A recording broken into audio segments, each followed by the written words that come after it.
everybody, I'm Mary Grothy, CEO of Sales BQ. Welcome to this episode of the Quota Crusher Podcast. I decided to go over the pond, as they say, for our guest today. We have the EMEA Sales Director at Natterbox, Ian Moyse, on our podcast today, and we're psyched that he's here to bring us a new perspective from a sales leadership role, looking at many facets of the trends and predictions that he's seen in 2020 as he's working with sales teams. We're going to dig in from a prospecting standpoint and several other areas. So buckle up, be along for the ride. Ian, welcome to our podcast.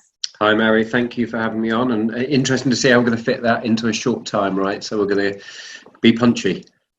Well, we are. And the good news is I'm usually the one that does all the talking 24 hours a day. So I love these podcasts when I actually get to ask a good question and put my feet up and kick back and listen to the expert talk about it. So I would love for you to give our audience just a little background on yourself.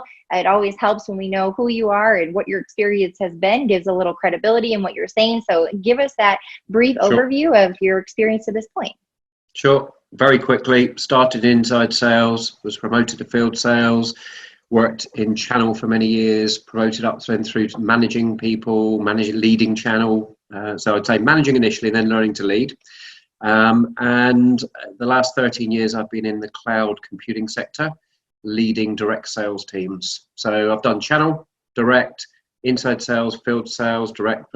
So I've got a good feel, hopefully, for the different pieces. I'm involved with a number of associations around sales, Association of Professional Sales, Institute of Sales Management, etc. Speak at a lot of events. And I think the big thing out of all of that, I'm still learning. I'm still, I always position I'm not baked. And we just had some coaching from someone and new techniques. It was like, never come across any of that. Didn't know what I didn't know. And I think that's one of the key things. That's the key thing to take away first, I think, is doesn't matter how long you've been doing this, you can learn even from the junior new salespeople that come in the way they approach things. There's something to learn. I love that you have an open mind about it, because it's super easy when you get to a stage in your career where you feel like you've done so much, you've got the track record to prove it, you know everything, and it's hard to let new information in. So I love your approach to that you're having an open mind, and I couldn't agree more. I love watching the next generation of salespeople come in and teach me things I didn't even know were possible in sales. It's such a privilege to be in that coach role and to see what they're doing. So I couldn't agree with you more on that. So you've had quite the journey to get to this point. Congratulations on that track record of success. It's fun that you've done all those different roles. Because of that, you're going to be a sharper sales leader because you have perspective. You have a frame of mind that's going to be extremely helpful in this role that you're in now. So let's talk about something that really stood out to me that you're passionate about is the world of social selling. You've got some opinions about this. Share those opinions. Talk to us about what's working, what's not. And I'd love for you to lead into how this relates to telemarketing and actually using the phone and where you've seen that shift. Sure. So a number of things. Social selling is the wrong name for it, but it's catchy. That's why it's cool. And it misleads people, right? So I talk to people often and they'll say, we couldn't sell our product over social media or the web. That's not what social selling is about, but that's what it sounds like. So that's the first thing. So, you'd call it something like using social media to get an engagement with someone that turns into a real world conversation. Something like, but it doesn't catch, right? So it's called social selling. But it's about using new technologies and methodologies to supplement traditional selling skills and approaches. It doesn't replace picking up the phone. That's the first thing I get. I don't mind people playing around on social media all day and not selling. Okay, if you can pick up the phone and get through to the target that you want to get through to, let's say it's a C-level exec, and do it. It's the quickest way, and you've got the conversation you wanted. But the question is, if you can't, what do you do? And invariably what I see businesses still doing is playing the numbers game of, we'll keep trying. Or we'll send 5 emails, and we'll send the next email that says, did you see my last email? Then we'll send an in-mail connection, and they might think I'm valuable to connect, and I connect. And then I'll immediately send them a message with a sales pitch in it. All of the bad practices are going on right now, day in, day out. And I see people trying to sell me social selling courses. Really? So you failed the first bit. You didn't even do any research, which is part of social selling, to identify I'm not a prospect because I teach people on social selling. how many, and they'll keep, did you read the last message about it? You might have missed it. You're wasting your own time more and putting the barrier up more. So my thought on this is, firstly, if you're going to keep calling someone and use the old technique, which a lot of sales leaders do, which is the numbers game, my sales people have to call 70 a day, and then they'll call them next, repeat calls every 2 days. If you've called me 9 times and I see that number come up and I've got one voicemail where I know who it is, or I've looked the number up online, guess what happens when this rings the next time? I know it's you. So now I'm going, oh, it's that recruiter. Oh, it's that company trying to sell me SEO or whatever. Because I know it's you now. Now I'm purposely filtering you out. You're never going to get through because you kept trying so hard, the same method, and it's assumed the reason you're trying to get to me. So we've got to be smarter about this and engaging. So where social selling fits is if you can't get hold of someone, it gives you a backup plan, right? It's a way of nurturing, but it is slow. This is the problem. It isn't an instant gratification. And that's where people are getting this wrong. They're immediately trying to connect someone. Someone accepts the connection. They believe that's an invite then to, right, I've now got a rapport with them. Like I've spoken or met with them, I can just go straight. You can't. You haven't even started. So let me give you an extreme example very quickly. If there's someone you want to connect with, I'll look for them. Let's say it's a CIO in an organization. I'll look at, firstly, I do what's called being a bit Sherlock. Right, it's looking for the clues and looking for, is there any low-hanging fruit that tells me? Most people are Lestrade. They'll quickly glance at the profile, maybe see if I've got a joint connection where they work. That's it. Bang, in I go. So what I'm looking for is, do they have a Twitter account? Mm-hmm. Is it linked? If not, I'll go and try and find it. What do they? If they do, what do they tweet about? When if they haven't tweeted in 3 years, irrelevant. If they tweet regularly, is it about something that I've got context for?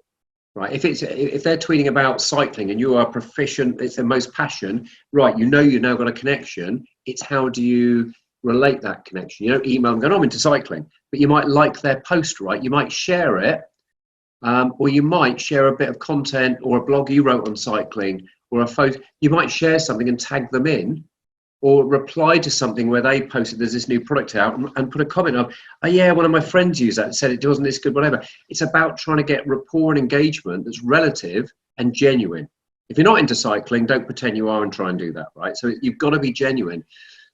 But I've done this with big book authors, best-selling book authors in the sales environment, where genuinely it's a passion, right? So I like some of their content, I shared and engaged with it because it fits. Mm-hmm. And guess what? Over time, I know they follow me back. Oh, they've shared one of my posts, one of my blogs. And then I get an outreach. I'm coming to the UK to speak. We seem to engage a lot. You're not around to meet, are you? So I've got to meet lots of very important people through a genuine connection, but it took some time. And the perfect for me is where they invite you to connect or they invite you to meet. I didn't do anything. They saw value in that connection and that invite, right? So I've earned that right. But it's a slowly approach. It doesn't work overnight. On the other hand, I've had a few where I've got into major organizations at CIO global level, multi-billion-dollar companies very, very quickly from cold, because I did that research like Sherlock rather than Lestrade, right? The example I always give is if Lestrade would come in a room, see 3 clues and say, I've already decided this is how the murderer died. Sherlock will come in and see 20 other things, because his eyes are more open and he'll dig and look for connections and links, and you need to be Sherlock on social. The clues often are there. So I'll look for, is this CIO written any articles? Have they been published? What's their agenda?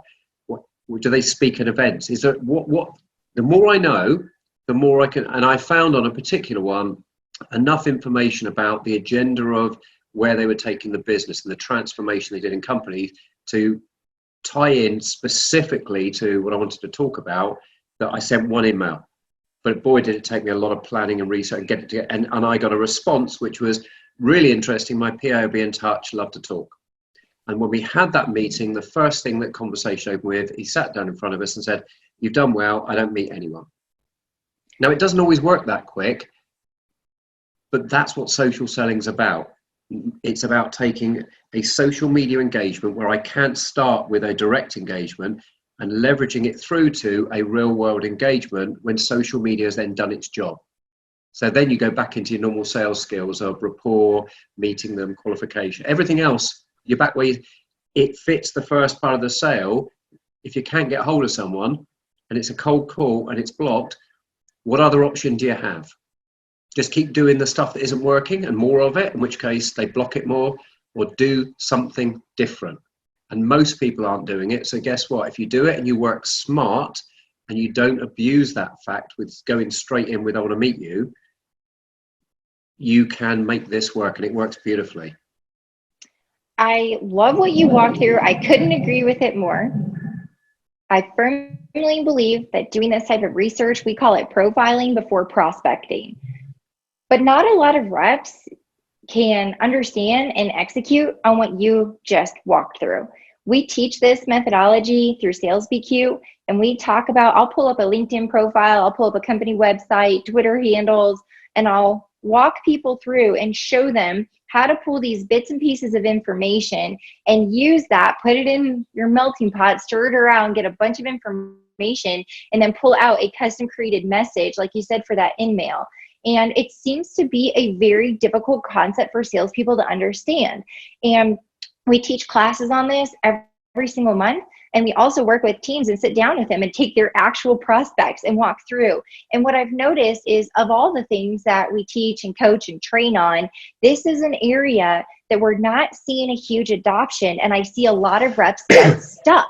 They pull out the information and then they say, so then how do I write the message? So then what would be relevant to them? So what words should I use?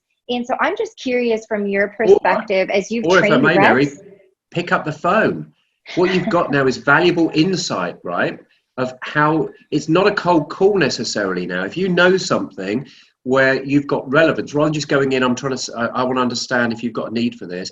You know, if you know they've got particular challenges, or they've just recruited a new customer experience leader, well, does that not tell you something that they're trying to improve their customer experience?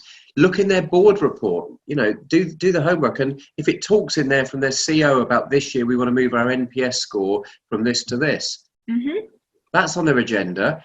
Well, if I can improve customer experience, I've got an agenda to call and say, you know, I've read your CEO's report. So there's a reason I'm calling. I want to speak to him about how you're going to achieve your CEO's objective of NPS increase. It's very specific now, as opposed to, I want to just talk to you about what you're doing about customer experience. You can hone down. I love how you broke it down, and that makes sense. And so I hope the listeners hear that. You don't have to overcomplicate this.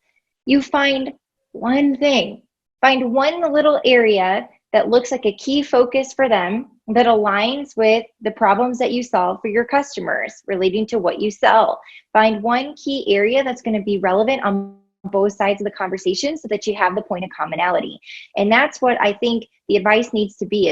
I've watched so many people overcomplicate it. I watch when they're doing profiling that they'll swim in the details for far too long. When we introduce the concept of profiling before prospecting, some reps who are more analytical will get analysis paralysis, and they'll be looking at social handles and digging through articles that they've written in their profile and whatnot for an hour. And that's really not what we need to do, because if it took us that amount of time before we even did a single reach out, we'd never have anything in our pipeline. So it has to be meaningful time spent. It should be brief time spent to get one talking point. And sure, reviewing and identifying 3 or 4 others will bode well for you as you get the conversation and expand. So you're not just this one trick pony of, oh, I just had this one thing and now crap, what do I do? And I go into my terrible old value prop about the year my company was founded and our products and services and the awards that we've won that nobody cares about, because the prospect just cares about what's in it for them.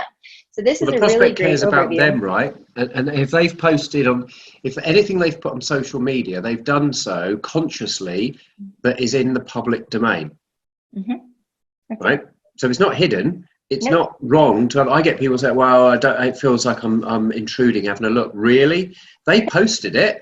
They chose consciously to do it. Didn't accidentally jump off. You know, they weren't talking and Alexa read it out and posted it for them. They consciously went and hit a post button, and they also let their profile be open. So if they've put something on LinkedIn or Twitter, they put it out there for a reason. Look, I'm going to tell you something. They haven't chosen who's listening. You have every right to listen and to observe. And I've gone into meetings where even before I go to a meeting, I'll always re-look at things and have a quick look and refresh myself. And I've gone in and opened the conversation with, for example, I noticed you two guys have worked together 3 times before. Who came here for, who's following who? And straight away there's a joke in the room of, oh my God, you've done your homework. Straight away, no one else has thought to do. And it was only because I saw they've worked in the same company 3 different times at 3. What an obvious conversation to have. It's beautiful. And you're right. It always goes off so well.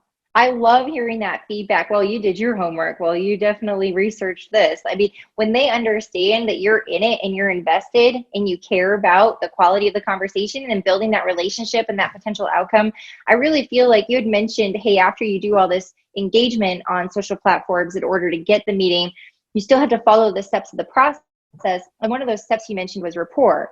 And I also feel like this is the new rapport building, because before we didn't have access and a glimpse into people's lives. We had to do that old method where we walked in their office and we looked at their degree up on the wall. So we knew where they went to college. We looked at pictures of their family on the desk. We made an assumption if they were neat or tidy, what their personality style might be. While we walked through the hallways, we're trying to find anything that we can talk about so that we can build rapport immediately on the spot.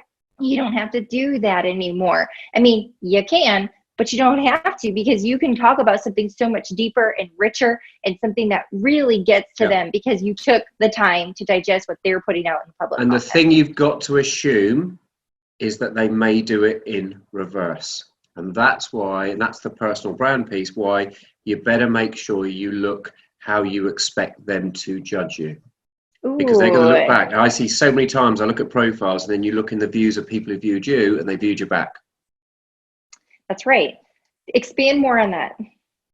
Well, I see so many times people have, particularly when salespeople come to interview, right? This is the easy gotcha. There's your CV that you print out. That will go away at some point. And I always look at the LinkedIn and get both. And they don't correlate. So one of them's wrong. How's that work? And you ask them that question. They go, oh, is my LinkedIn wrong, is it?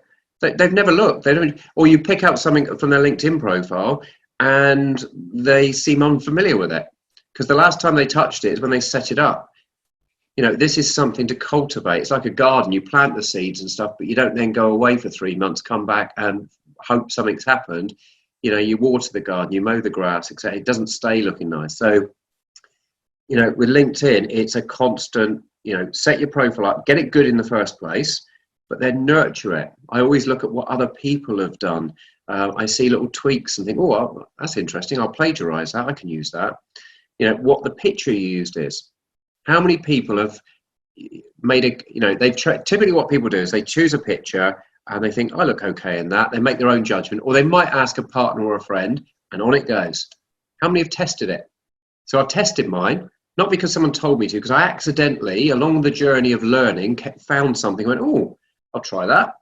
And there's a site called photofeeler.com. It's free. You rate other people and you earn some points. So it's click, click, click, click, click. Now you've got points. You can use them for your rating. Put your picture on and you choose professional or personal. Professional, and you get rated on things such as trustworthiness, seniority, but judged only on the picture. And it shows it to other people and they vote on those different criteria. And you get the results, right? So you find out, what does that picture send to people who know nothing about me as a first impression? There's no context, there's no name, title, etc. Now, if you look at my picture today, there's a picture of me to looking in one particular direction, I think that way or whatever, with glasses on.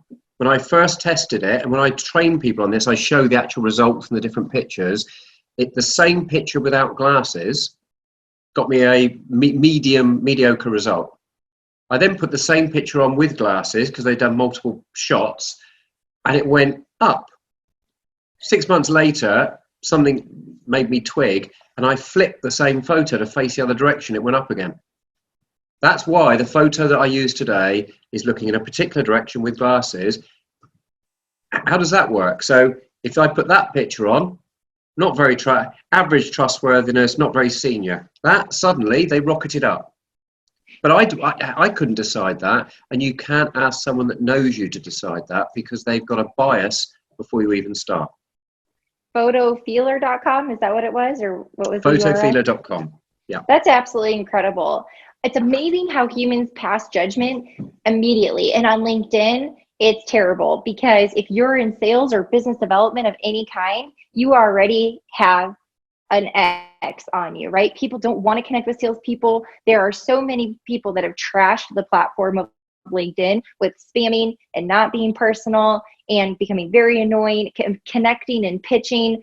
It's over the top. In fact, there's this new thing happening on LinkedIn that it's driving me bonkers.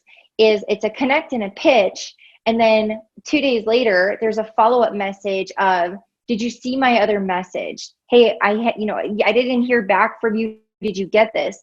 And what makes me so mad, and I know that people do that via email, but what I can't stand about it in my LinkedIn inbox is I run a company and I have a decent LinkedIn presence as an influencer. And sometimes I get inbound leads in my inbox on LinkedIn, people wanting to have a conversation about what we do. And I get so many spam, solicitation, sales, pitching, LinkedIn messages that it's a terrible activity for me to have to go through it. And so then when I see somebody who has not earned the opportunity to pitch at me at all, and then they want to pop it up in my inbox again, I take it so defensively and accusatory of, no, I'm not. Yeah, I got your message and I'm not responding to it because it was terrible and you didn't do your research. And next time you see it, next time, to my point, next time you see it, you're one word in and you're already blocking it mentally because you know who it's from. Yes. And I think at fault for this is sales leadership. Ooh, tell me more about that. Right, because there's a mantra out there that sales is a numbers game, right? And it's taken too literally. So I see this all the time. So in our context world, I mean, we sell a cloud telephony product that integrates with Salesforce, that improves customer experience and helps you become more productive for your team, right? Sales, service, etc.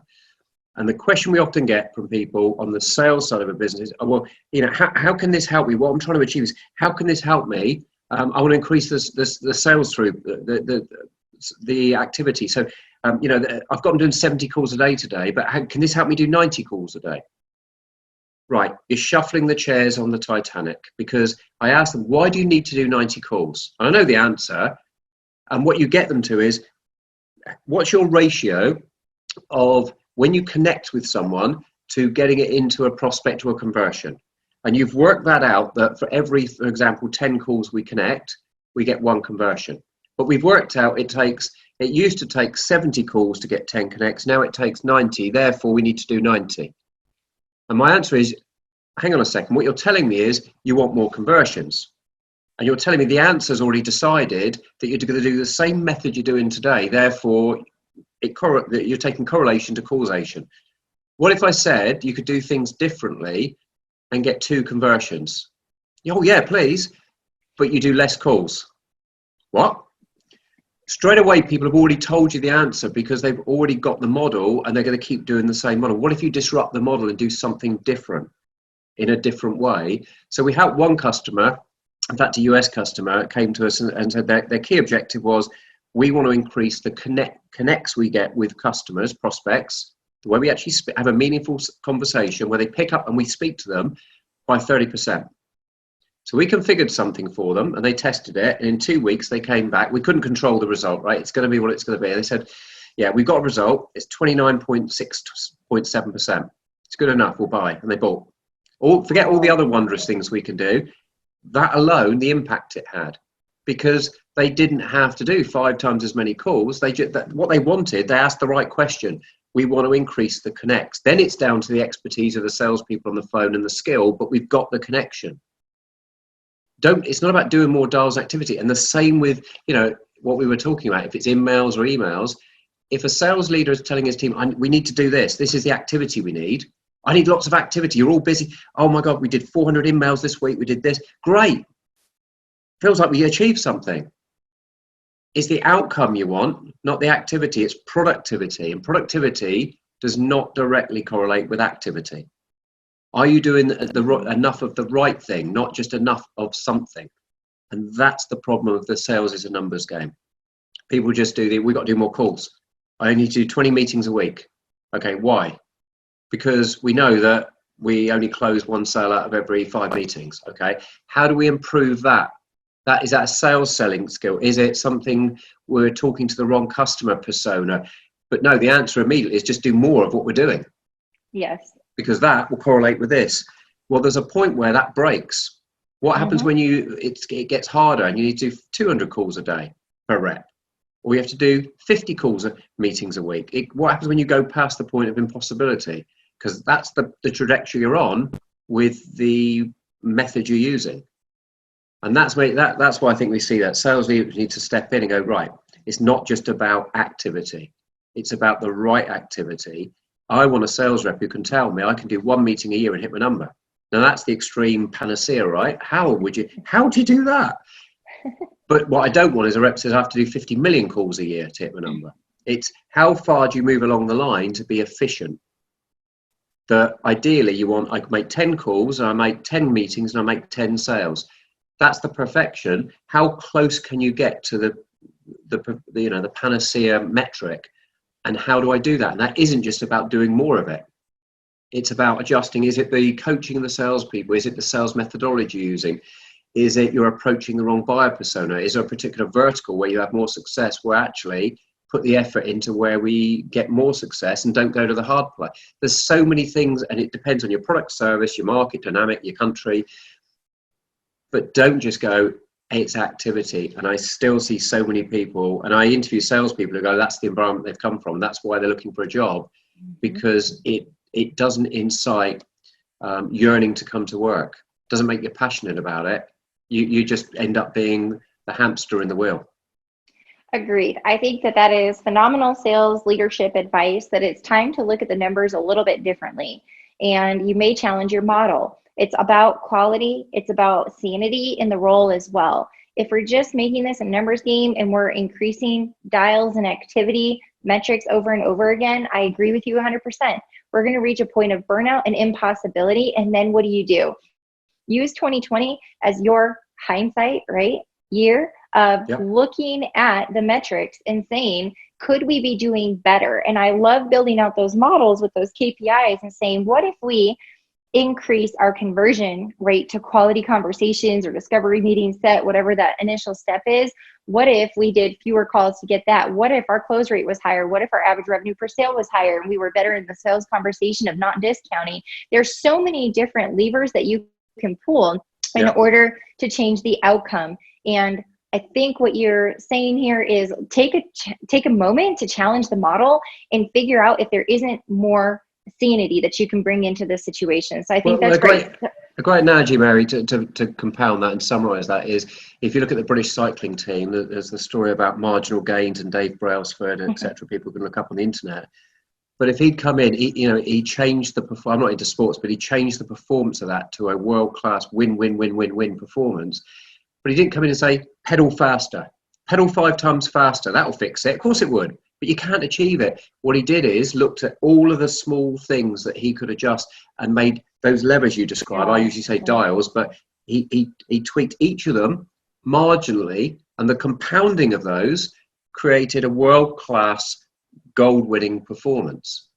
Because you can't just say pedal faster reps, go pedal 5 times faster. Well, if I could do that, I'd do it. It's not that easy. That's exactly right. Well, with that, we're going to wrap up our podcast today and want to thank you for this insight. This was such a solid conversation and so many great nuggets. And I hope the listeners go back and listen to this 2 or 3 times and take some notes, because there were huge takeaways in the last 25 minutes. So Ian, thank you for joining us today. How would you like for people to connect with you? Thanks, Mary, and thanks for the time and for anyone that listens. Yeah, you can reach me on ianmoyse.co.uk and ianmoyse.cloud. They will point straight to my social profiles. There's a little bit of personal branding as well you can do easily. Amazing. Well, thank you so much for joining us on today's episode of the Quota Crusher Podcast.